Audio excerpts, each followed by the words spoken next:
Hello students, welcome to CM concept classes. आज हम लोग चैप्टर 9 के एक्सरसाइज को सॉल्व करेंगे।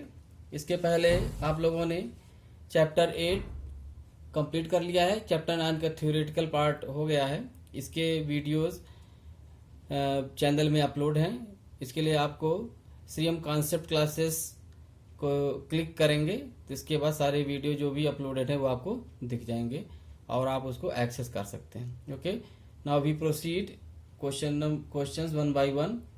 तो इसमें आप लोग देखेंगे इस एक्सरसाइज में अधिकतर questions, majority of question theoretical हैं, कॉन्सेप्ट बेसिस हैं, जिसमें आपको थ्योरेटिकल पार्ट ज़्यादा कंसर्न है। जैसे कि क्वेश्चन नंबर 1 से लेकर के अगर 4 तक की बात करें, ये टोटली थ्योरेटिकल है। जैसे तो क्वेश्चन नंबर 1 में कह रहा है कि एक ऑब्जेक्ट है, उसमें net zero unbalanced force applied है। ठीक है, इसमें कोई भी ऑब्जेक्ट है, ये मान लेते हैं हम एम मास का एक ऑब्जेक्ट है और उसमें फोर्स अप्लाइड है नेट जीरो है। मतलब अगर हम दो फोर्स लगा रहे हैं F1 और F2 और उनका जो भी टोटल इक्विवेलेंट फोर्स है दैट इज जीरो, यानी कि F1 minus F2 equals to zero, ये नेट जीरो है।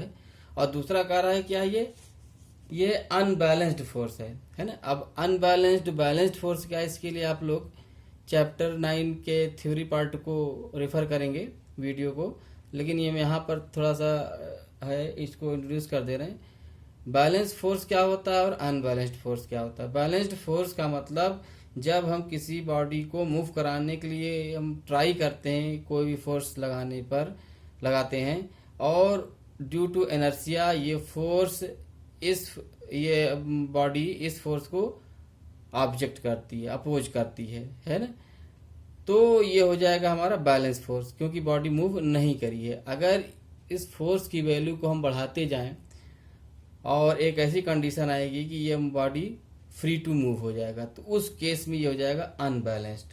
ठीक है, अब यहाँ कह रहा है कि फोर्स जो भी अप्लाइड है मास पे क्या है, किस नेचर का है, अनबैलेंस, यानी कि दोनों फोर्स जितने दो हो या तीन हो, जितने भी हो, क्योंकि इसमें नंबर नहीं लिखा है, वो सारे क्या है, अनबैलेंस्ड। यानी कि अगर सिंगल फोर्स भी अप्लाई करें the mass can be move करने के लिए वो पर्याप्त है वो फोर्स। लेकिन क्या कह रहा है कि अनबैलेंस्ड फोर्स तो है, लेकिन समेशन ऑफ ऑल फोर्सेस है ना, अलजेब्राइक समेशन यहाँ पे बोलेंगे हम, अलजेब्राइक न करके वेक्टर समेशन बोलेंगे। वेक्टर क्या है इसको तुम लोग समझ गए होगे, आगे थोड़ा सा हमने बताया भी था कि जिसमें डायरेक्शन इन्वॉल्व हो तो वहां पर उसको बोलते हैं वेक्टर क्वांटिटी। तो फोर्स क्या है, वेक्टर है। फोर्स की डायरेक्शन भी डिपेंड करती है कि फोर्स कितना अप्लाई होगा। अगर इसी फोर्स को हम दूसरी डायरेक्शन में लगा दें, इस तरह से कर दें, तो उसका नेचर दूसरा हो जाएगा। ठीक है, तो यहाँ पर हम सारे फोर्स को जो सम है टोटल है ना, तो अब यहाँ पर लगा दिए, एक इसका अपोज में लगाना पड़ेगा। ठीक है, तो ये हो जाएगा F3 और F4 हो जाएगा। तो कहने का मतलब है कि total summation of all forces, all unbalanced forces is zero. ठीक है, ये कंडीशन दिया। अब उसके बाद कह रहा है कि if possible is it possible for the object to be travelling with non zero velocity, क्या यह संभव है कि ये ऑब्जेक्ट नॉन जीरो वेलोसिटी से मूव करे। ठीक है, तो पहली बात ये है कि अगर टोटल फोर्स जीरो हो गया है तो इसमें दो केस बन सकता है।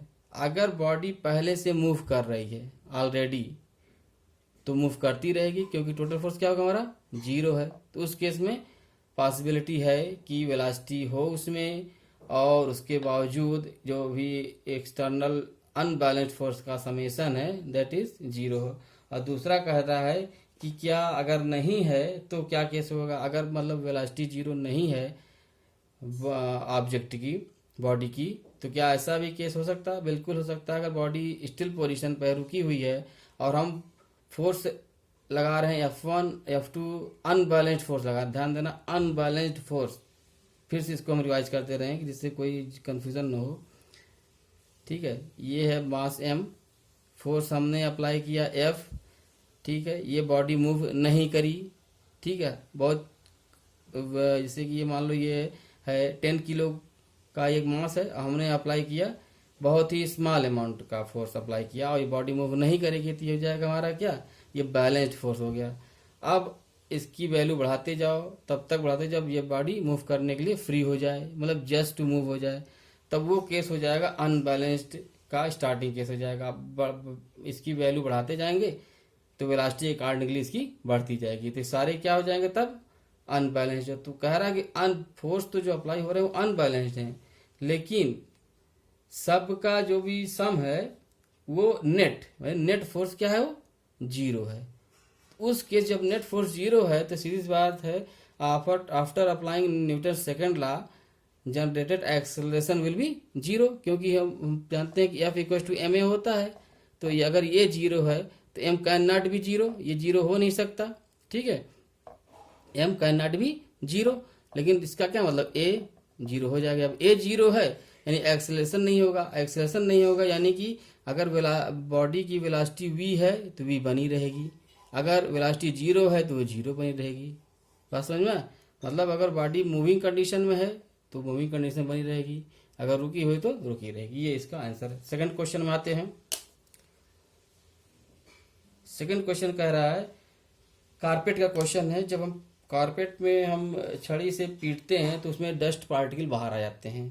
इसका क्या है, क्योंकि ये इसमें न्यूटन फर्स्ट लॉ अप्लाई होता है, जब जो डस्ट पार्टिकल्स हैं उनमें फोर्स अप्लाई नहीं होगा और बाकी जो कारपेट के जो थ्रेड होंगे उसमें फोर्स अप्लाई हो जाएगा, वो मूविंग कंडीशन में आ जाएंगे, ये स्टिल पोजीशन में रहेगा, जिससे डस्ट पार्टिकल बाहर आ जाएंगे। इसका रीजन है due to first law of motion. Okay, now question number 3।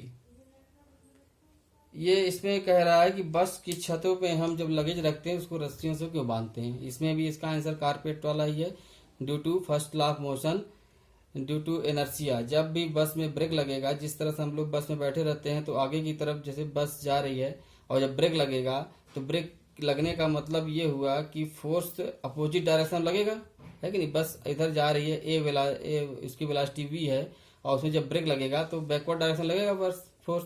तो जब हम आगे की तरफ क्यों गिरते हैं, क्योंकि हमारा जो ऊपरी हिस्सा है वो बस से डिटैच रहता है, अलग रहता है, और नीचे का हिस्सा बस से जुड़ा हुआ रहता है। तो ड्यू टू इनर्शिया हम आगे की तरफ झुक जाते हैं। तो यही केस यहाँ पे जो बस की छतों पे जो लगेज रहेगा उसके साथ भी यही होगा। हो सकता है ज्यादा ब्रेक लगाने पर अगर एक्सेलरेशन हो रहा है कि नहीं, जब ये बस आगे की तरफ बढ़ रही है यानी कि लगातार इंक्रीजिंग वेलोसिटी हो जाएगी तब आगे क्या लगेगा, और उस केस में भी यही होगा, है ना। एक स्यूडो फोर्स भी लगता है, उसका अलग केस है। तो इसके कारण ये बस का लगेज का मूवमेंट होगा, हो सकता है ये बस की छत से बाहर गिर जाए, इसलिए इसको बांध कर रखना भी जरूरी है। छत पर ही नहीं, जब बस के अंदर हम बैठते हैं तो वहां पर ही एक रैक बना रहता है, तो वहां भी देखोगे ध्यान से अगर देखोगे तो जब बस में या ट्रेन में जब ब्रेक लगता है तो वो अपने आप मूव करता है। और अब हम आते हैं क्वेश्चन नंबर 4 पर। ओके, नाउ क्वेश्चन नंबर 4 कह रहा है कि जब बैटमैन किसी बॉल पर हिट करता है तो हिट करेगा तो कोई फोर्स अप्लाई करेगा, उस फोर्स के कारण इसमें कुछ वेलोसिटी गेन हो जाएगी, हो गया। अब बैट का डिटैचमेंट हो गया। अब इसके बाद बॉल ये मूव करेगी और जब ये ग्राउंड पर टच करेगी उसके पहले, जब टच करने के पहले इसमें मान लेते हैं वेलोसिटी क्या थी, u थी, ठीक है। अब कुछ डिस्टेंस करने के बाद, जर्नी करने के बाद ये वेलोसिटी सी क्या हो जाएगी, फाइनली जीरो हो जाएगी, रुक जाएगी। तो ये कह रहा है ये क्यों रुक जाएगी, इसके 4 ऑप्शन दिए हुए हैं, 1 बाय 1 चारों ऑप्शन डिस्कस करेंगे हम लोग। पहला ऑप्शन कह रहा है कि A, the batsman did not hit the ball hard enough, है ना। बैट्समैन बॉल को ज्यादा अच्छे तरीके से नहीं हिट किया है, वो ज्यादा अच्छे से करे या कितनी भी तेजी से बॉल को हिट करे, है ना, एक डिस्टेंस के बाद ये बॉल को रुक जाना ही है। ये आंसर, ये ऑप्शन नहीं सही होगा। बी ऑप्शन में आते हैं, velocity is proportional to the force exerted on the ball.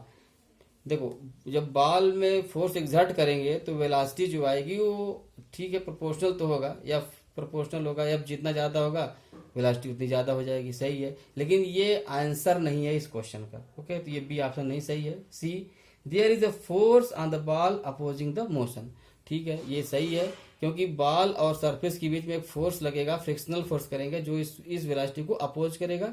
इसी फोर्स के कारण वेलोसिटी जीरो हो जाएगी after travelling certain distance. Okay, this is the final answer of मतलब क्वेश्चन नंबर 4 का सी ऑप्शन सही होगा। Now come to the question number 5। इसमें एक ट्रक है जो हिली रोड में मूव कर रही है with initial velocity 0। Truck start from rest, यानी कि इसकी इनिशियल वेलोसिटी क्या हो गई, 0 हो गई, ठीक है। और वो एक डिस्टेंस ट्रेवल करती 400 मीटर का इन 20 सेकेंड में। तो यहाँ से करते करते ये ट्रक यहाँ तक मूव करी, और इस बीच में उसमें डिस्टेंस ट्रेवल कितना होगा, एस इक्वल टू 400 मीटर, और टाइम टेकन 20 सेकेंड, ठीक है। फाइंड द एक्सेलरेशन, अब उस बीच में इसका एक्सेलरेशन कितना हुआ, ए पूछ रहा है, A. Find the force acting on it if its mass is 7 ton, ठीक है। इसका मास m दिया हुआ, यहाँ भी m ही रहेगा, तो उससे पहले हम a निकाल लेते हैं। अब यहाँ पर कौन सा फार्मूला अप्लाई होगा, ये ध्यान देने वाली बात है। हमारे पास 3 इक्वेशन है ब्लॉक मोशन के। फर्स्ट है v equal to you plus A T, तो हमको फाइनल वेलोसिटी इसमें दिया नहीं है, v नहीं दिया है ना। देखो तीनों इक्वेशन एक बार देख लो, v equal to you plus A T, ये अप्लाई नहीं होगा क्योंकि v भी नहीं दिया है और a भी नहीं दिया है। u और t पता है, तो 2 अननोन हो जाएंगे, तो ये क्वेश्चन नहीं काम करेगा। वही क्वेश्चन चूज करेंगे जिसमें हमको ज़्यादा से ज़्यादा इन्फॉर्मेशन हो और एक ही अननोन मिल जाए हमको। अब दूसरा आते हैं दूसरा आते हैं s equal to U T plus half A T square, ठीक है। अब यहाँ पे देखो t गिवन है, u भी गिवन है, यहाँ से ये आ जाएगा, तो यहाँ से क्या आ जाएगा 400 मीटर इक्वल्स टू यू क्या है 0, तो ये पूरा 0 हो गया। हाफ ए हमको निकालना ही है इंटू टी 20 है, 20 के स्क्वायर अगेन 400, तो यहाँ से आ जाएगा हमको ए की वैल्यू मिल जाएगी। जब ए मिल जाएगा, इसमें कह रहा है कितना फोर्स अप्लाई हुआ, तो अगर ये बॉडी मूव कर रही है और हमको पता चलेगा कि एक्सेलरेशन इसका आ गया ए, तो from Newton second law applied force equal to कितना हो जाएगा m इंटू ए, और m दिया है 7 टन, और 7 टन का मतलब हो जाएगा 1 टन इक्वल टू 1000 किलोग्राम, तो यहाँ पर आ जाएगा 7000 किलोग्राम इंटू ए, जो यहाँ पर आंसर आया था। Okay, this is the solution of question number 5। Now come to the question number 6। इसमें एक बॉल है और फ्रोजन सरफेस है, ठीक है।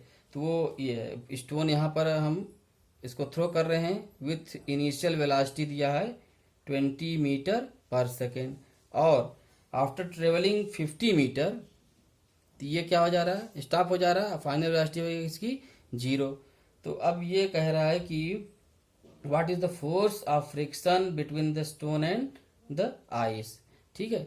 कितना फोर्स, फ्रिक्शनल फोर्स कितना लग रहा है। तो यहाँ पर देखने वाली बात यह है कि इसकी वेलोसिटी 20 से 0 जा रही है, तो अगर वेलोसिटी डिक्रीज कर रही है तो सीधा सा मतलब है उसमें एक फ्रिक्शनल फोर्स अप्लाई हो रहा है, यानी एक अपोजिंग फोर्स अप्लाई हो रहा है। Late assume that this is the frictional force, है ना, एफ कर लेते हैं, this is the frictional force, opposing frictional force हो जाएगा।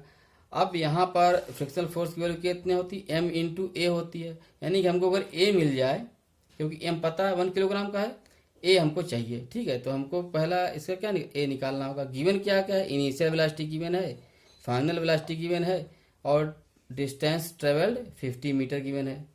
तो ये यहाँ पर कौन सा फार्मूला यूज करेंगे, u v equal to you plus A T, तो यहाँ पर टाइम दिया नहीं है, नहीं होगा यूज।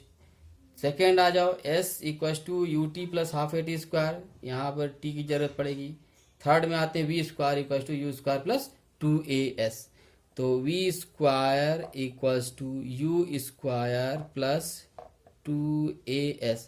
थर्ड इक्वेशन हम क्यों यूज कर रहे हैं, क्लियर हो गया ना, क्योंकि हमको a चाहिए और a के अलावा सारी जो भी वेरिएबल्स है वो हमको पता है, v u s, बाकी दोनों में t भी था जो कि t हमको पता नहीं है, ठीक है। तो ये 0 हो गया, u कितना हो जाएगा 20 यानी कि 400 आ जाएगा, प्लस 2 इंटू ए इंटू 50, तो यहाँ से आ जाएगा हमारा a आ जाएगा। जब a निकल आया तो हमको फाइनली मिल जाएगा frictional force applied by the ice and stone, तो यहाँ से आ जाएगा m इंटू ए कर देंगे, m की वैल्यू 1 किलोग्राम इंटू ए जो यहाँ पर आएगा, तो आंसर आ जाएगा न्यूटन में kilogram metre per second square, kilogram M का यूनिट और ए का यूनिट हो जाएगा मीटर पर सेकंड स्क्वायर, तो इसी को बोलते हैं हम Newton. Okay, now come to the question number 7। इसमें ये दिया हुआ है कि एक इंजन है एम मास का, कैपिटल एम मास का 8000 किलोग्राम का, और उसके पीछे 5 वैगन लगे हुए हैं और ईच वैगन का मास 2000 किलोग्राम है। इंजन F1 फोर्स यानी कि 40,000 न्यूटन फोर्स अप्लाई करता है और ट्रैक और वैगन इंजन के बीच में एक फ्रिक्शनल फोर्स अप्लाई होता है F2, उसकी वैल्यू दी हुई है 5000 न्यूटन। अब इसमें क्वेश्चन पूछ रहा है द नेट एक्सेलरेटिंग फोर्स यानी कि the net force applying in the whole system. अब यहाँ पर इसको हम कन्वर्ट कर सकते हैं, एक सिस्टम की तरह है। ये 5 वैगन लगे हुए हैं, कितने ही वैगन लगे हों, लेकिन ये क्या है, अटैच्ड है। ठीक है, तो फोर्स जो भी इंजन अप्लाई करेगा वो सब में ये अप्लीकेबल हो जाएगा। तो इसको हम कन्वर्ट करते हैं एक सिंगल मास में। ठीक है, ये इसमें F1 फोर्स लग रहा है। अब इसका जो मास हो जाएगा m प्लस 5 स्मॉल m हो गया। अब इसमें जो अपोजिंग फोर्स है F2, ये F1 हो गया। तो टोटल फोर्स कितना हो जाएगा, यानी कि सिग्मा F हमको निकाल, नेट फोर्स सिग्मा F का मतलब होगा F1 फॉरवर्ड डायरेक्शन में, इसको प्लस ले लेंगे और इधर को निगेटिव लेंगे, क्योंकि अपोजिंग डायरेक्शन में है, तो ये माइनस हो जाएगा F1 माइनस F2। F1 की वैल्यू है 40,000, F2 की वैल्यू है 5,000, तो नेट आ जाएगा 35,000 न्यूटन का फोर्स इसमें अप्लाई होगा। और पूछ रहा है बी सेक्शन में the acceleration of the train. तो ट्रेन का, क्योंकि हमको पता है कि F इक्वल टू क्या होता है ma applying Newton second law. अब यहाँ पर m की जगह क्या हो जाएगा, इसको हम m डैश कर दे रहे हैं। ठीक है, तो m डैश क्या हो जाएगा, m plus 5m into a, जो कि पूछ रहा है। ठीक है ना, ये मास हो जाएगा हमारा। तो m कितना 8000 और ये स्मॉल m 2000 इंटू 5 यानी कि 10,000 प्लस 8,000 यानी 18,000 हो जाएगा। 18,000 इंटू a, तो यहाँ a हम तो निकाल चुके हैं 35,000 न्यूटन। समझ रहे हो ना, या किलोग्राम ये रखा हुआ है, ये किलोग्राम में है तभी हम डायरेक्ट यूज कर पा रहे हैं। अगर ये ग्राम में होता तब इसको हमको कन्वर्ट करना पड़ता, लेकिन यहाँ पर ये सेम ही यूनिट में है, किलोग्राम है और मीटर पर सेकंड स्क्वायर है। तो आंसर हमारा किस में आ जाएगा, इसमें मीटर पर सेकंड स्क्वायर में आंसर आ जाएगा यहाँ पर, जो भी आंसर आएगा। Okay, to the question number 8। इसमें ये कह रहा है कि ये एक व्हीकल है, ऑटोमोबाइल है, वो मूव कर रहा है और उसको हमको स्टॉप करना है विथ नेगेटिव एक्सेलरेशन 1.7 मीटर पर सेकंड स्क्वायर, यानी कि ए की वैल्यू दिया है माइनस, नेगेटिव है 1.7 मीटर पर second square. Then what force should be apply between the vehicle and road. The force, what must be the force between the vehicle and road. ठीक है, अब यहाँ पर सिंपल सा है, हम वेलोसिटी v है इस समय इसकी, और इसको रोकना है। ठीक है, तो रोकेंगे कैसे, ब्रेक लगा कर नहीं रोकना है, ये इसमें जो फ्रिक्शनल फोर्स है उसके कारण रोकना है यहाँ पर। तो कितना फोर्स हमको लगाना पड़ेगा। ठीक है, तो सिंपल सी बात है, जब हमको फोर्स लगाना है तो F इक्वल टू कितना हो जाएगा, m इंटू ए, इस डायरेक्शन हो जाएगा फोर्स, ये फ्रिक्शनल फोर्स हो जाएगा। तो m की वैल्यू दिया हुआ है, तो 1500 इंटू 1.7 मीटर पर सेकंड स्क्वायर, जो भी आंसर आएगा ये फोर्स अप्लाई होगा between the automobile and surface. Okay, now come to the question number 9। ये इसमें कुछ भी नहीं है। What is the momentum of an object of mass m, तो ये डी ऑप्शन होगा, mv, तुमको लोग पता होगा। Now come to the question number 10। इसमें ये कह रहा है कि एक वुडन कैबिनेट है और उसको मूव करना with constant velocity, constant speed. ठीक है, v स्पीड से मूव कर रहा है। ठीक है, और उसको रोकना using horizontal force 200 newton. We intend to move a wooden cabinet across a floor at a constant velocity. ठीक है, अब इसमें हम फोर्स भी लगा रहे हैं 200 न्यूटन का, और हम ये भी चाह रहे हैं कि कांस्टेंट वेलोसिटी भी रहे। तो कितना फोर्स, फ्रिक्शनल फोर्स इसमें अप्लाई होना चाहिए। तो कांस्टेंट वेलोसिटी v है, इसका मतलब net force will B 0। Constant velocity तभी हो सकती जब नेट फोर्स 0 हो, अदरवाइज अगर नेट फोर्स 0 नहीं होगा तो वी वेलोसिटी विल इंक्रीज और decrease in in a constant rate, उस रेट को क्या बोलेंगे हम, एक्सेलरेशन बोलेंगे। ठीक है, तो सीधी सी बात है, जो अपोजिंग फोर्स होगा यानी फ्रिक्शनल फोर्स की वैल्यू कितनी होनी चाहिए, 200 न्यूटन हो गई, तभी तो सिग्मा एफ जीरो आएगा। 200 न्यूटन फॉरवर्ड डायरेक्शन में और यही वैल्यू हो जाएगी निगेटिव डायरेक्शन, तो आंसर आ जाएगा F equal to 200 newton. Okay, now come to the question number 11। इसमें दो मास दिए हुए हैं, मास ए और मास बी। दोनों का मास दिया हुआ है m इक्वल टू 1.5 kg। ठीक है, और दोनों की जो वेलोसिटी है अपोजिट डायरेक्शन में है एक दूसरे के। तो u वेलोसिटी इसकी मान लेते हैं, इसकी भी u है, और u गिवन है 2.5 मीटर पर सेकेंड। ठीक है, इसमें कोलिजन होता है, कोलिजन के बाद दोनों बॉडी स्टिक कर जाती हैं और वो मास m हो जाता है। तो सीधी सी बात है, जो फाइनल मास हो जाएगा after collision m equal to 1.5 into 2 3 kg। ठीक है, तो we have to find the velocity v of this composite mass. Okay, तो यहाँ पर हम लोग कंजर्वेशन ऑफ मोमेंटम अप्लाई करेंगे। Momentum before collision equals to momentum after collision. तो मोमेंटम बिफोर कोलिजन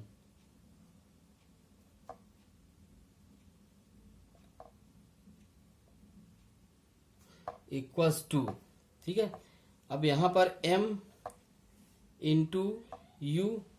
अब ध्यान देना, क्योंकि वेलोसिटी क्या है यहाँ पर, डायरेक्शन यहाँ इन्वॉल्व होगा, वेलोसिटी इज वेक्टर क्वांटिटी, तो इस डायरेक्शन को हम प्लस ले लेंगे और अपोजिट डायरेक्शन को माइनस हो जाएगा। तो m इंटू यू, ठीक है, माइनस m इंटू यू हो जाएगा। ठीक है ना, क्योंकि दोनों का मास तो सेम है, वेलोसिटी का मैग्नीट्यूड भी सेम है, लेकिन डायरेक्शन अपोजिट है, इसलिए माइनस हो जाएगा। तो यहाँ वैल्यू रखने की जरूरत नहीं, क्योंकि दोनों का मास सेम है और वेलोसिटी भी सेम है, डायरेक्शन अपोजिट होने के कारण हमने माइनस लगा दिया। देखो ये इधर जा रहा है पॉजिटिव डायरेक्शन, ये निगेटिव डायरेक्शन जा रहा है, इसलिए जीरो हो जाएगा। ठीक है, तो यही हो जाएगा momentum after collision. This will be the momentum after collision. और आफ्टर कोलिजन मोमेंटम क्या हो जाएगा, m इंटू वी, और this is equal to zero. तो यहां से हमारा रिजल्ट आ जाएगा v इक्वल टू जीरो, यानी कि जो बॉडीज आफ्टर कोलिजन जो स्टिक हो जाएंगी उनका वेलोसिटी आ जाएगा जीरो, यानी कि वो वहीं पर रह जाएगी, वहीं पर रुक जाएगी, v इक्वल टू जीरो हो गया। Now come to the question number 12। This question is conceptual. इसमें ये कहा जा रहा है कि जब एक्शन इक्वल टू रिएक्शन होता है और जब हम किसी बॉडी पर फोर्स अप्लाई करते हैं, ठीक है, फॉरवर्ड डायरेक्शन में, तो in reaction this body will also exert opposing nature force in equal magnitude. ठीक है, तो इस फोर्स के कारण ये बॉडी मूव करेगी, जबकि जो अपोजिंग फोर्स है, रिएक्टिव फोर्स है बॉडी के द्वारा, उसके कारण जो भी एक्सटर्नल एजेंट होगा उसको जर्क फील होगा, यानी कि वो भी फोर्स फील करेगा। लेकिन यहाँ कहा जा रहा है, अगर रोड साइड कोई ह्यूज ट्रक जब खड़ी होती है और हम फोर्स अप्लाई करते हैं, तो ये ट्रक मूव क्यों नहीं करती। ठीक है, तो action reaction Newton's third law apply तो होगा कि ये अगर हम एफ फोर्स से अप्लाई कर रहे हैं ट्रक में, तो ट्रक भी हम पे एफ फोर्स ही अप्लाई करेगी। ठीक है, जब हम फोर्स अप्लाई करेंगे ट्रक में एफ, तो ट्रक भी हम पे सेम मैग्नीट्यूड का फोर्स अप्लाई करेगा। लेकिन ये जो फोर्स एफ है वो इनसफिशियंट होगा टू मूव ट्रक फर्दर। क्यों होगा, क्योंकि इसका जो इनर्शिया है ना, रेजिस्टिव पावर, वो बहुत ज़्यादा है ड्यू टू हैवी मास। इसका मास ज़्यादा है, इसके कारण इसमें इनर्शिया ज़्यादा होगा, इसलिए इसका जो रेजिस्टिव पावर है वो बहुत ज़्यादा होगा in comparison to applied force by us. ठीक है, जबकि अगर इसकी जगह पर कोई स्मॉल ऑब्जेक्ट होगा, स्मॉल m का कंपैरेटिवली, और वही फोर्स आप अप्लाई करेंगे तो ये मूव कर जाएगा। तो ये रीजन इसका है इनर्शिया के कारण है, और inertia is proportional to mass. Okay, ये है एक हॉकी बॉल है स्मॉल m मास का, और मास गिवन है, mass m equal to 200 gram, यहाँ पर ध्यान देना ग्राम में है। ठीक है, और ये वेलोसिटी v से मूव कर रही है, u मान लेते हैं हम, क्योंकि अभी से इसमें आगे केस है। तो u इक्वल टू गिवन है 10 मीटर पर सेकेंड, ठीक है। इसको किलोग्राम में अभी हम बदल देते हैं तो ये आ जाएगा 0.2 किलोग्राम, ठीक है। 1 किलोग्राम इक्वल टू 1000, तो वहाँ से ये आ जाएगा। इज स्ट्रक बाय हॉकी, अब हॉकी से इसमें एक स्ट्रक किया गया है जिसके रिजल्ट में क्या होगा, the return so as to return it along its original path with a velocity of 5 metre per second. मतलब कि स्ट्रक होने के बाद ये बॉल ओरिजिनल पाथ यानी जहां से आई उसी पर वापस हो गई विथ वेलोसिटी v। अब v की वैल्यू दिया हुआ 5 मीटर पर सेकेंड। तो ऐसा क्यों हुआ, क्योंकि हॉकी ने इसको स्ट्रक किया, तो जिसके कारण ये होगा। तो what is the momentum changed, ठीक है। ये ऐसा ही जो फोर्स अप्लाई होगा हॉकी के द्वारा, तो उसी के कारण यहाँ पर मोमेंटम चेंज आ जाएगा। और जो मोमेंटम चेंज होगा वो momentum change, rate of change of momentum is will be equal to applied force by hockey, ठीक है। तो पहले हम मोमेंटम चेंज निकाल देते हैं। तो मोमेंटम चेंज यानी P2 minus P1 is equal to momentum changed, ठीक है। तो P2 क्या हो जाएगा, m into v, small m into v 5 metre per second minus, ठीक है, m इंटू यू। ध्यान देना यहाँ पर मास दोनों की केस में सेम रहेगा, ठीक है। मास कॉमन ले लेते हैं।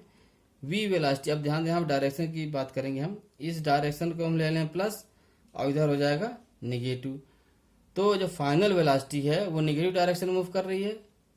अपना एजम्पशन ले लेंगे पहले से ही डायरेक्शन का, जो तुम्हारा एजम्पशन रहेगा उसी के अकॉर्डिंग यूज करना है। ये नहीं कि सोल्यूशन में इस तरह दे रहे हैं तो यही यूज करो। तुम्हारा अगर एजम्पशन इसको पॉजिटिव होगा तो उसके अकॉर्डिंगली तुमको चेंज करना होगा। तो हमने मान लिया, हमेशा ये माना जाता है राइट साइड को हमने प्लस ले लिया और नेगेटिव साइड को माइनस ले लिया, ठीक है। तो उस हिसाब से m इंटू वी हो जाएगा तुम्हारा -5 मीटर पर सेकेंड, ठीक है। अब यहाँ माइनस लगेगा क्योंकि डिफरेंस निकालना है, इसलिए माइनस यहाँ लगा है। और u कितना हो जाएगा, 10 मीटर पर सेकेंड, ये हो जाएगा, ठीक है। तो चेंज कितना आया, -5 माइनस 15 इंटू एम, यानी 0.2 इंटू माइनस लगेगा ही इंटू 15 हो जाएगा, ठीक है। तो ये हो जाएगा किलोग्राम मीटर पर सेकेंड, यहाँ पे ये भी मीटर पर सेकेंड में आ जाएगा। तो ये हो जाएगा 1530 और यानी कि 3 किलोग्राम मीटर पर सेकेंड आ जाएगा। ये हो जाएगा मोमेंटम चेंज्ड, ठीक है। Now come to the question number 14। इसमें एक बुलेट है, ठीक है, उसको फायर किया गया है 150 मीटर पर सेकेंड से उसको फायर किया गया है और एक वुडन ब्लॉक में हिट करता है वो, ठीक है। और यहाँ फाइंड करना है कि वो वुडन ब्लॉक में कितना डिस्टेंस पेनिट्रेट करेगा, ठीक है।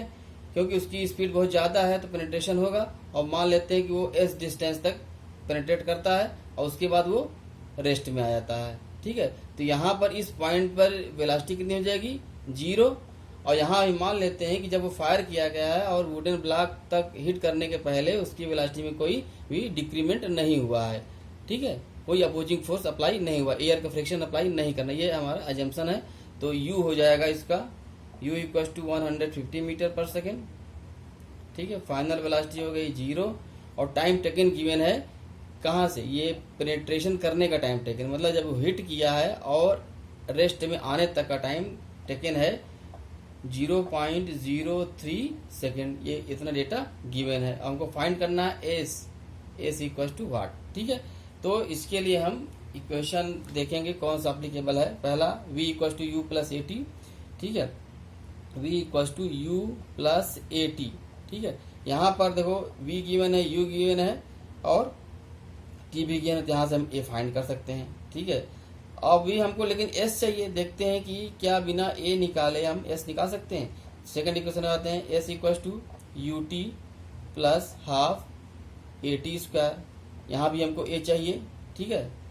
थर्ड में आते हैं v square equal to you square plus 2as, यहाँ भी a चाहिए। अगर हम इसी को यूज करेंगे, लेकिन यहाँ पर t तो नहीं है, लेकिन हमको a तो चाहिए, यानी हमको a निकालना पड़ेगा। सबसे पहले a निकालते हैं, एक्सेलरेशन।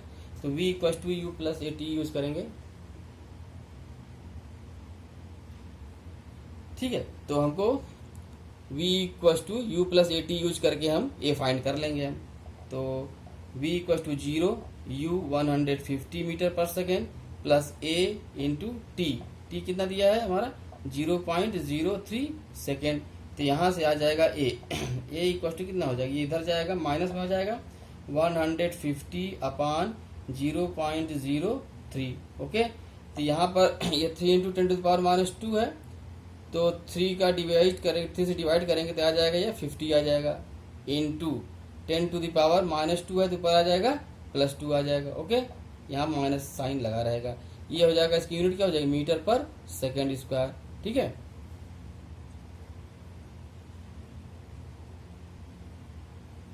ओके, अभी हमको ये मिल गया a equal to 50 into 10 to the power 2 metre per second square, या 5 इंटू 10 टू द पावर 3 कर देंगे। ठीक है, 5 into 10 to the power 3 metre per second square का यहाँ पर रिटार्डेशन लगेगा। ओके, क्योंकि जब तक रिटार्डेशन नहीं लगेगा तो वेलोसिटी जीरो नहीं हो पाएगी। अब हमको निकालना है डिस्टेंस ट्रेवल्ड यानी penetration depth. Late assume that this is S. तो हम सेकंड इक्वेशन से भी निकाल सकते हैं और थर्ड इक्वेशन से भी निकाल सकते हैं, जिससे भी तो हम सेकंड से देखते हैं। S equal to U T plus half A T square. ठीक है, u T plus half A T square. Okay, u क्या है 150, टी 0.03 प्लस हाफ ए दिया है -5 10 to the power 3 a T square. T क्या है 0.03 का होल स्क्वायर। ओके, तो इसको लिख देते हैं 3 इंटू 10 टू द पावर -2 0.03 का होल स्क्वायर, ये हो गया। ठीक है, अब इसको सॉल्व करते हैं यहाँ पर, तो ये हो जाएगा 150 इंटू 3, ये हो जाएगा 450, 150 to 3 450, और 2 पॉइंट में हम डेसिमल लगा देंगे यहाँ पर। ठीक है, अब यहाँ माइनस आ जाएगा, इसके कारण यहाँ प्लस इंटू माइनस माइनस आ जाएगा, और 2 से डिवाइड करेंगे तो 2.5 into 10 to the power 3 into ये हो जाएगा 9 10 टू द पावर -4 हो जाएगा। ओके, आते हैं आगे 4.5 माइनस, अब यहाँ पर 2.5 इंटू 9 यानी कि 25 इंटू 9 225 हो जाएगा। ठीक है, अगर हमको डेसिमल लगाना है तो इसको हटा दो, 25 इंटू 9 225, और 1 पॉइंट डेसिमल लगा है तो यहाँ पर लगा देंगे, यह जाएगा 22.5 इंटू 10 टू द पावर 3 और -4 है यहाँ पर, तो कितना आ जाएगा इंटू 10 टू द पावर -1 आ जाएगा। तो ये यहाँ पे जब माइनस मल्टीप्लाई करेंगे तो अगेन आ जाएगा 2.25 आ जाएगा। यहाँ पे इसको यहाँ लिख दे रहे हैं 4.5 माइनस 2.25। ओके, इक्वल टू अब आ जाएगा 2.25 metre is the penetration depth. इस क्वेश्चन का सेकंड पार्ट है calculate the magnitude of the force exerted by the wooden block on the bullet. तो इसमें हम न्यूटन्स का सेकंड लॉ अप्लाई करेंगे, applied force equals to rate of change of momentum. Okay, तो force applied by the block on the bullet.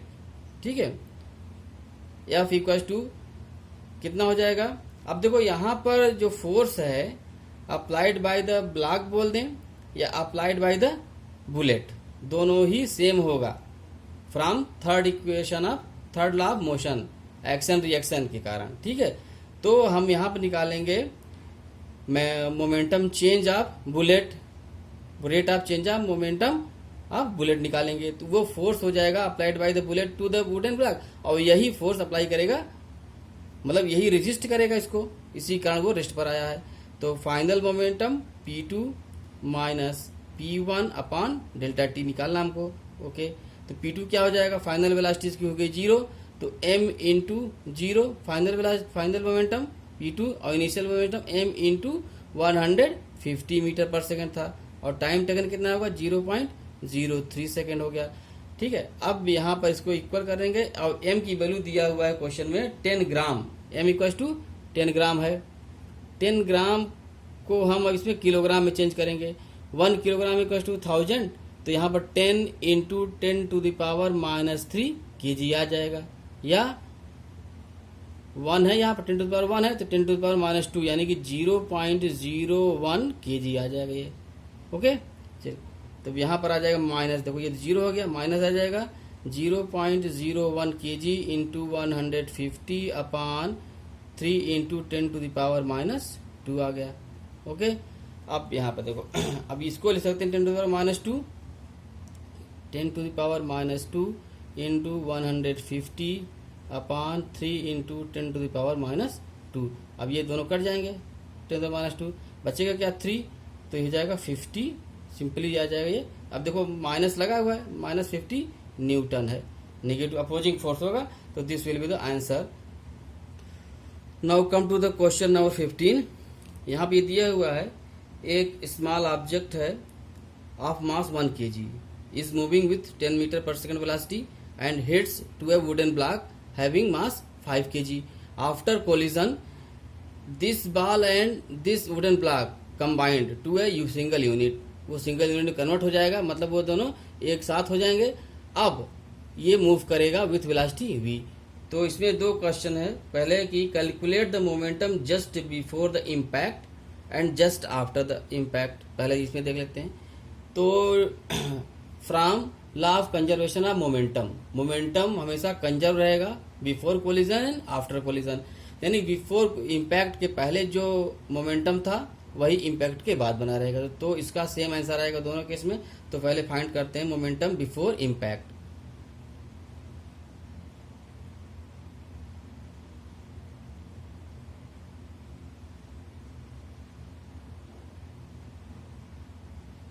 ठीक है, ये मान लेते हैं इसको हम P है। ठीक है, P इक्वस्ट हो जाएगा एम यू ये दिस इज यू, ठीक है, प्लस कैपिटल M और इसका U1 कर देते हैं, इसका U2 कर देते हैं। ओके, U1 और इसका U2 कितना हो जाएगा, क्योंकि एट रेस्ट है तो U2 कितना हो जाएगा 0 हो जाएगा यहाँ पर। ठीक है, तो M 1 kg है, 1 into U1 10 metre per second plus M 5 kg और U2 क्या है 0, तो सिंपल सा आ जाएगा 10 kilogram metre per second. This is the momentum before impact and after impact will be this, है ना। तो यही आंसर हो जाएगा, momentum before and after, momentum after also, यही हो जाएगा, सेम आंसर आएगा। अब but this 10 kilogram metre per second momentum which is the momentum after impact will be also equals to m plus m into v, है ना। ये जब ये पूरा वुडन ब्लॉक और ये स्मॉल ऑब्जेक्ट जब कंबाइंड हो जाएंगे, एक यूनिट बना देंगे, तो इसका मास कितना हो जाएगा m प्लस m, और हम सपोज कर लेते हैं उनकी जो कंबाइंड वेलोसिटी है वो हो जाएगी v हो गई है, तो यहाँ से हम रख देंगे। तो this will be equal to m की वैल्यू 5 और स्मॉल m की वैल्यू 1, तो 5 प्लस 1 इंटू वी, तो यहाँ से हमको v मिल जाएगा। तो v इक्वल टू हो जाएगा 10 divided by 6। Okay, this will be the metre पर सेकंड में आंसर आ जाएगा हमारा। Okay, now come to the question. इसमें एक ब्लॉक दिया हुआ है, एक ऑब्जेक्ट दिया हुआ है m मास का, 100 किलोग्राम मास का, उसकी इनिशियल वेलोसिटी u है 5 मीटर पर सेकेंड और आफ्टर 6 सेकेंड उसकी वेलोसिटी हो जाती है 8 मीटर पर सेकेंड v, यानी कि ये एक्सीलरेट किया जा रहा है। जब एक्सीलरेट किया जा रहा है तो इसका मतलब सीधी सी बात है, इसमें कोई ना कोई एक फोर्स अप्लाई किया गया है। इस फोर्स के कारण ही, न्यूटन सेकंड लॉ के कारण ही F इक्वल टू ma से a जनरेट हो जाएगा और हमको वो फाइंड करना होगा। तो इसमें निकालना है कि find calculate the initial and final momentum. ठीक है, तो पहले हम इनिशियल मोमेंटम निकालते हैं, P1 initial momentum equal to m into u, simple सा फार्मूला है। m दिया है 100 किलोग्राम, u दिया है 5 metre per second.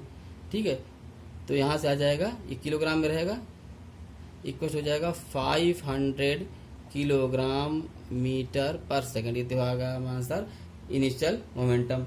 And we have also find final momentum.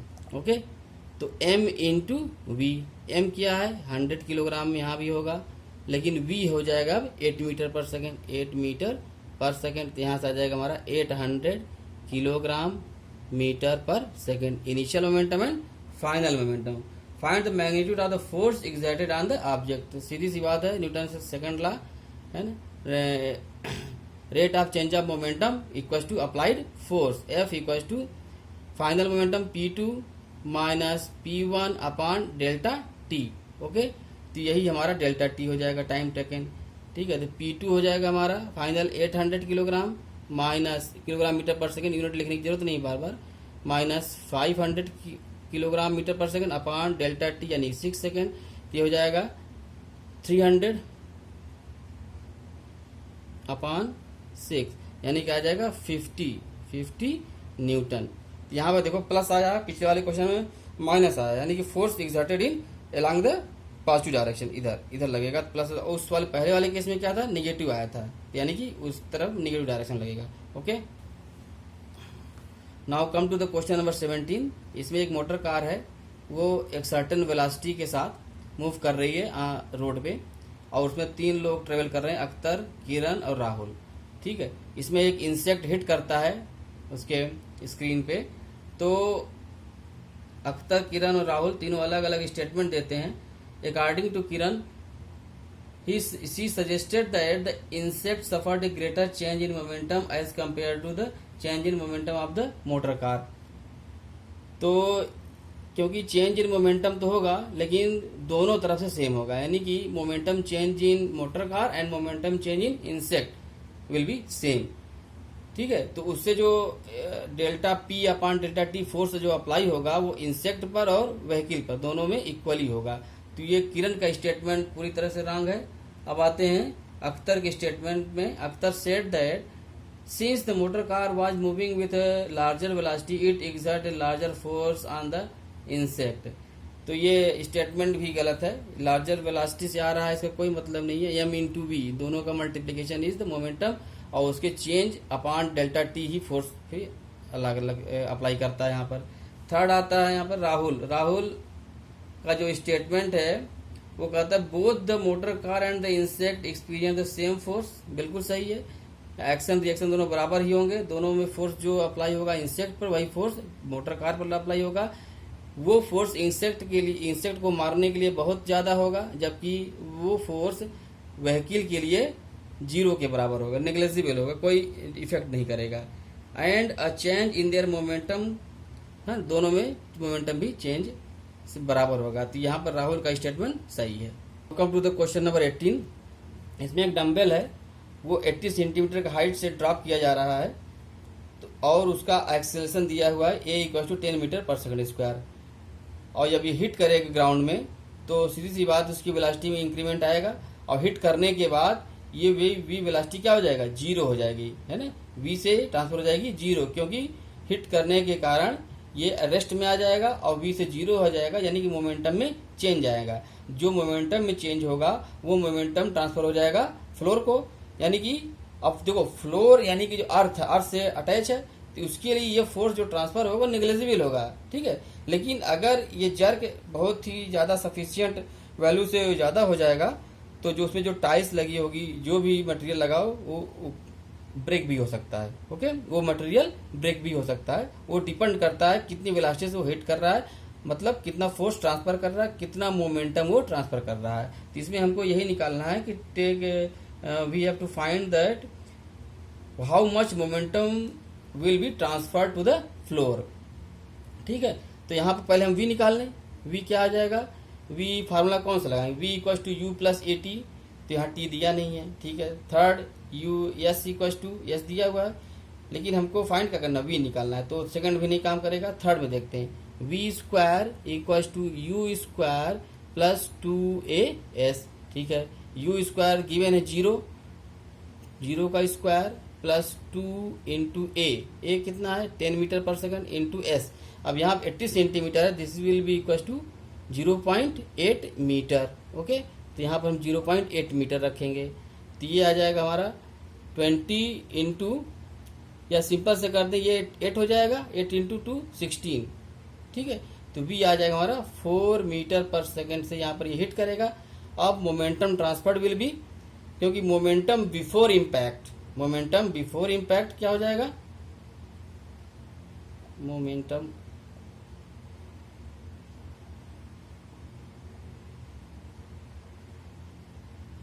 Impact, यानी कि P1 इक्वल्स हो जाएगा m इसमें गिवन है and 10 kilogram, m equals to 10 kilogram. Okay, तो m 10 kg into u into v, sorry, ठीक है। तो v हो जाएगा हमारा 4 मीटर पर सेकेंड, यानी कि हमारा आ जाएगा 40 kilogram metre per second is the initial momentum. और फाइनल मोमेंटम क्या हो जाएगा? मोमेंटम आफ्टर इम्पैक्ट, यानी कि P2 हो जाएगा 0, क्योंकि v हमारा 0 हो गया।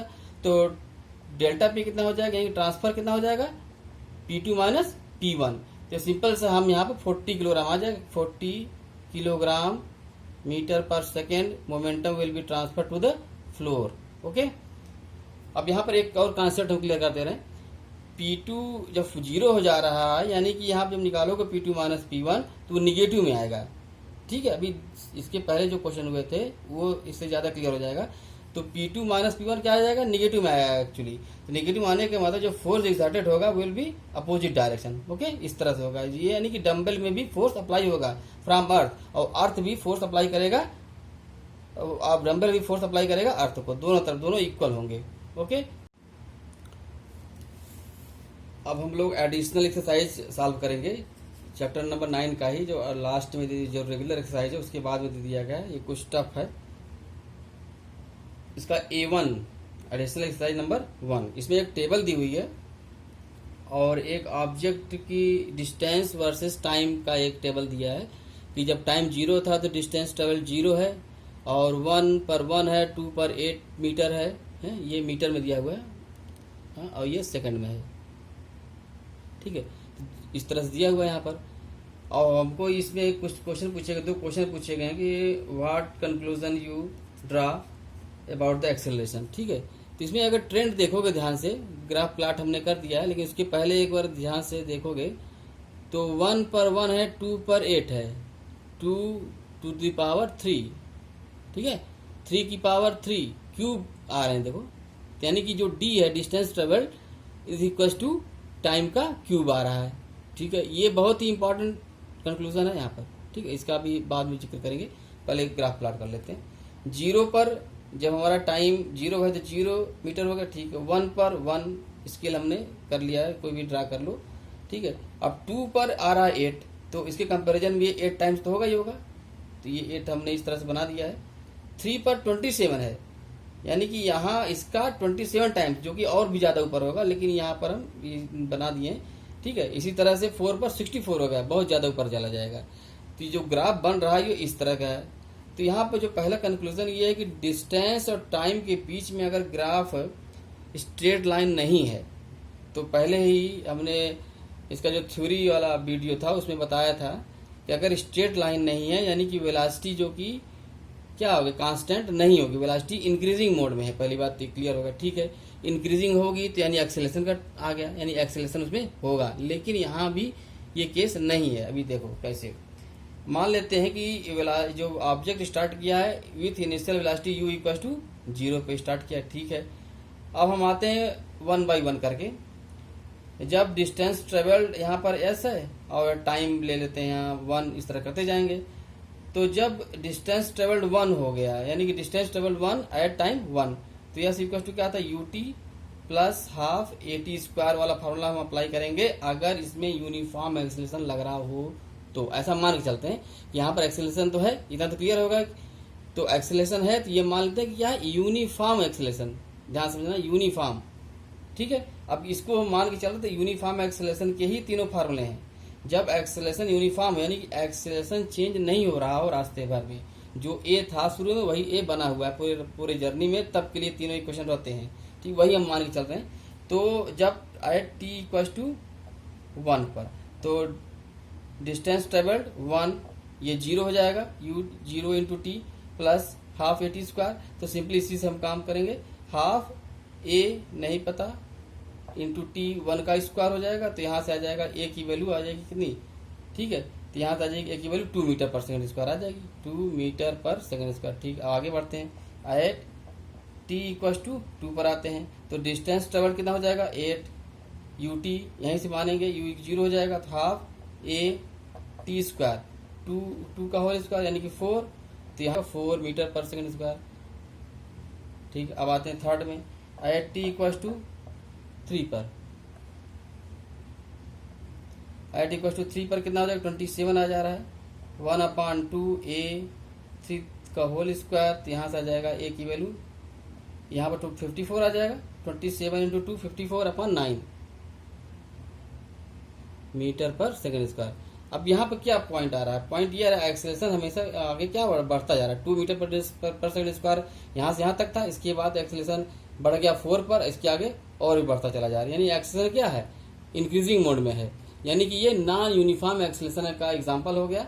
ठीक, यहाँ तो ये क्लियर हुआ कि एक्सेलरेशन का क्या है, नॉन यूनिफॉर्म है, अब वो इंक्रीजिंग।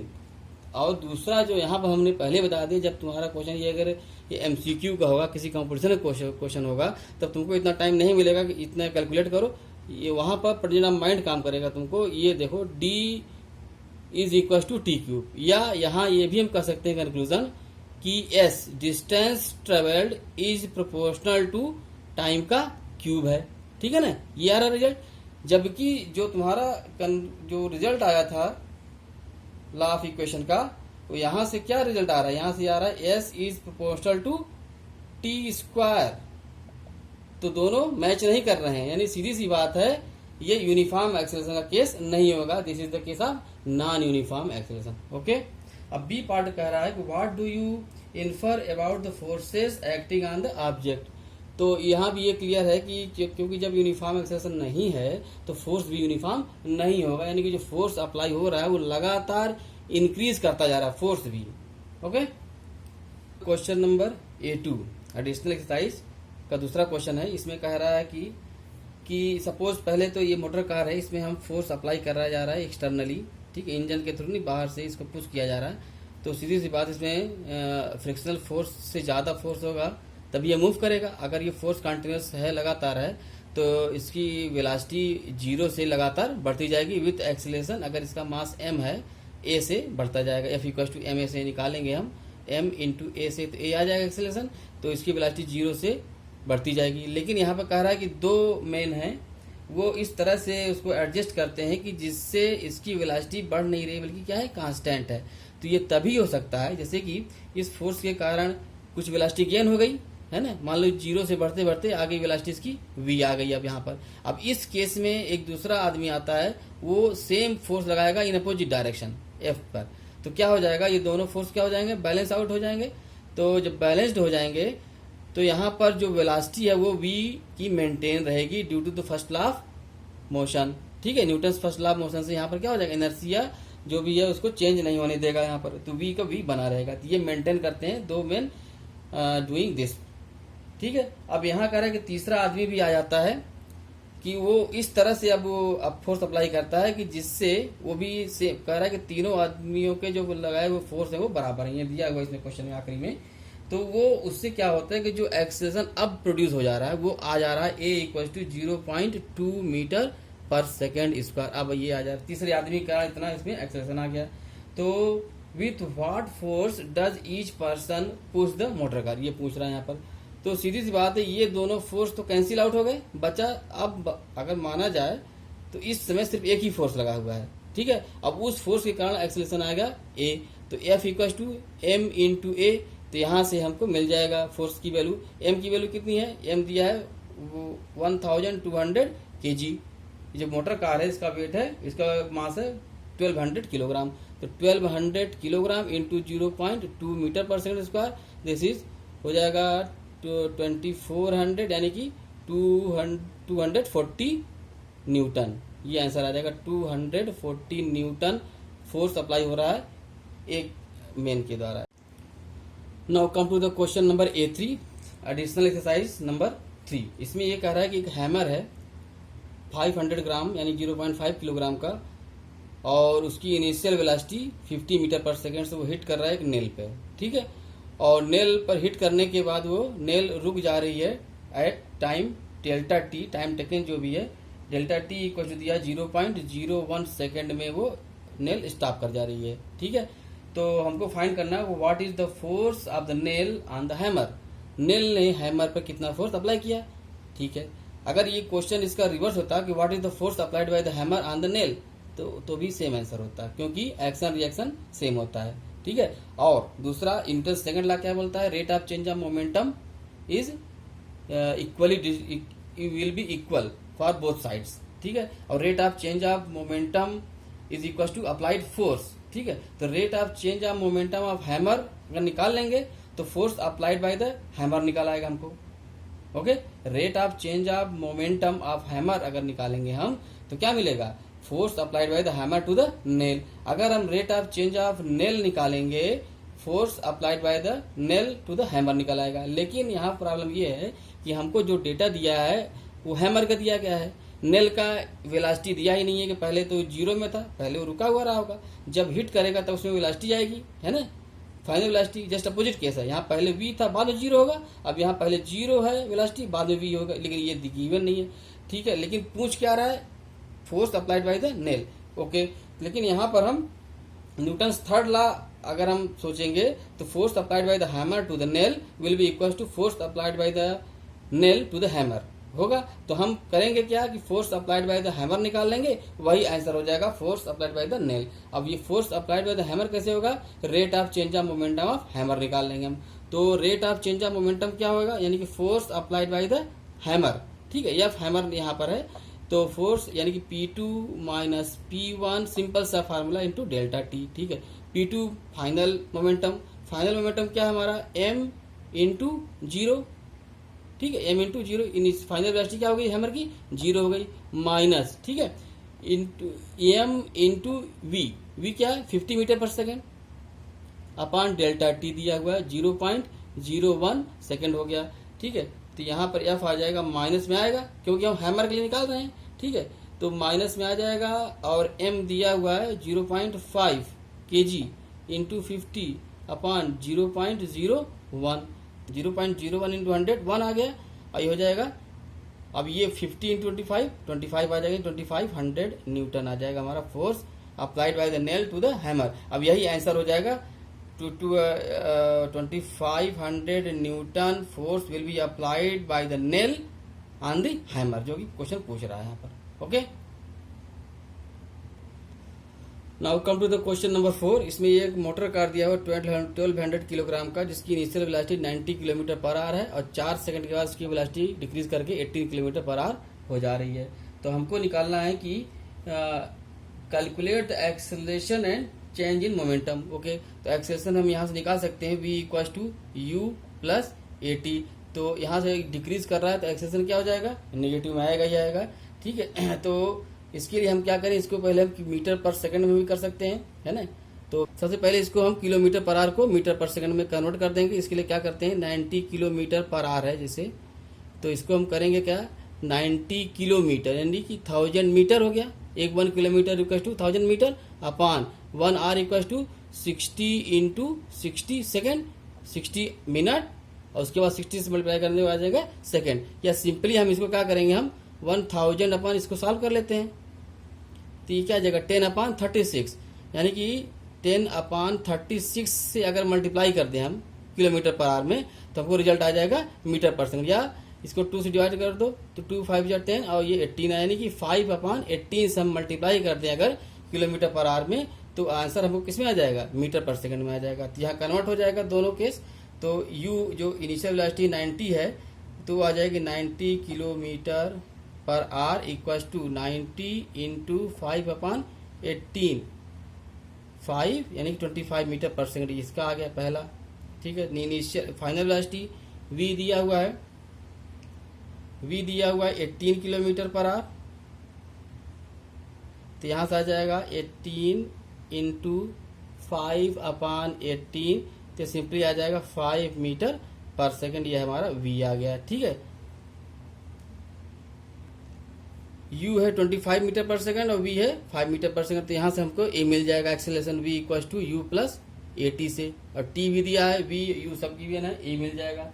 और दूसरा पूछ रहा है also calculate the magnitude of the force required m into a, force required क्या हो जाएगा, f equal to m into a, m 1200 kilogram multiply कर देंगे, हमको n न्यूटन में आंसर आ जाएगा। This is all about the exercise given in exercise chapter number 9। आप लोग इसको अच्छी तरह से पढ़ लीजिए।